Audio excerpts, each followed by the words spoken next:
स्वामी विवेकानंद और वेश्या की कहानी। ये कहानी तब की है जब स्वामी विवेकानंद जी भारत में ही रहते थे और उतने प्रसिद्ध नहीं हुए थे जितने कि बाद में हुए थे। उन्होंने विदेश यात्रा भी नहीं की थी। उस समय वे जयपुर में ठहरे हुए थे। वहाँ के राजा स्वामी विवेकानंद के बहुत बड़े भक्त थे। वे उनकी दिल से इज्जत किया करते थे। इसलिए राजा ने स्वामी विवेकानंद जी को अपने महल में बुलाया। उस समय की ये रस्म थी कि जब भी किसी मेहमान को बुलाया जाता था तो उनके स्वागत में नाच गाने का प्रबंध किया जाता था। इसी रस्म के अनुसार स्वामी विवेकानंद जी के स्वागत के लिए भी राजा ने भारत की सबसे सुंदर वेश्या को न्योता भेजा। सब कुछ तय हो जाने के बाद राजा को यह एहसास हुआ कि स्वामी जी तो सन्यासी हैं। उनके स्वागत के लिए वेश्या को नहीं बुलाना चाहिए था। एक सन्यासी के लिए वेश्या की क्या ज़रूरत? कहाँ स्वामी जी इतने बड़े महापुरुष, कहाँ वो अदनासी वेश्या। स्वामी विवेकानंद जी उस समय तक सीखने की ही प्रक्रिया में थे।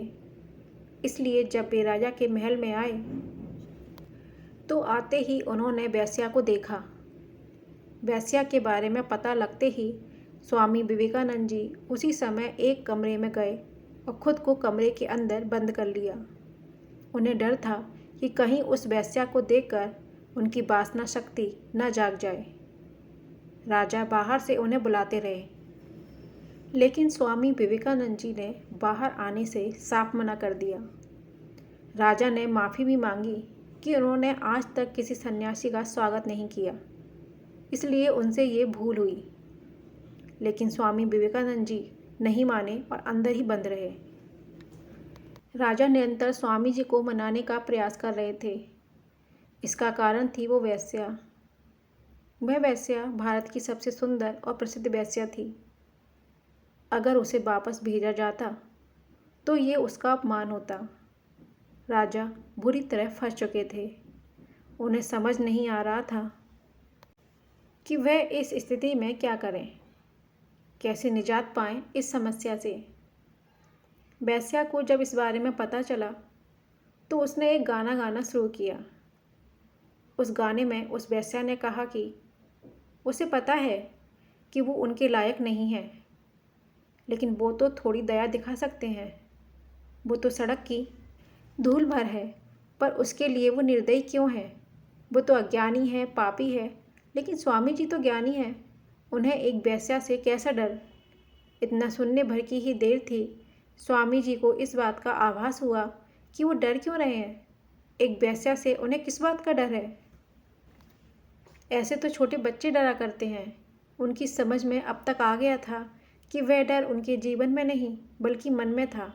उन्हें पता लग गया था कि उन्हें उस वेश्या के प्रति होने वाले आकर्षण को अपने मन से निकालने में ही उन्हें मानसिक शांति प्राप्त हो जाएगी। ये ज्ञान प्राप्त करने के बाद उन्होंने दरवाज़ा खोला और उस वेश्या के पास जाकर उससे कहा कि अब तक जो उनके मन में डर था वह उनके मन में बसी वासना का डर था, जिसे उन्होंने अपने मन से बाहर निकाल दिया है। इस चीज़ के लिए प्रेरणा उन्हें उस वेश्या से ही मिली है। उन्होंने उस वेश्या को पवित्र आत्मा कहा, जिसने उन्हें एक नया ज्ञान दिया। इस ज्ञान की प्राप्ति के बाद स्वामी विवेकानंद जी ने आध्यात्मिकता की एक नई ऊंचाई प्राप्त की, जिससे वह संपूर्ण विश्व में प्रसिद्ध हो गए। हमें संसार में वही दिखता है जो हम देखना चाहते हैं। खुद पर नियंत्रण न कर हम बाहरी वस्तुओं को दोष देते रहते हैं। अपनी इंद्रियों पर नियंत्रण पाकर हम भी जीवन की उन ऊंचाइयों पर पहुंच सकते हैं जिसको हम नामुमकिन मानते हैं। आपको कहानी पसंद आई हो तो कमेंट बॉक्स में ज़रूर बताइएगा। ऐसी ही और कहानियों के लिए चैनल को लाइक, शेयर और सब्सक्राइब करना ना भूलें।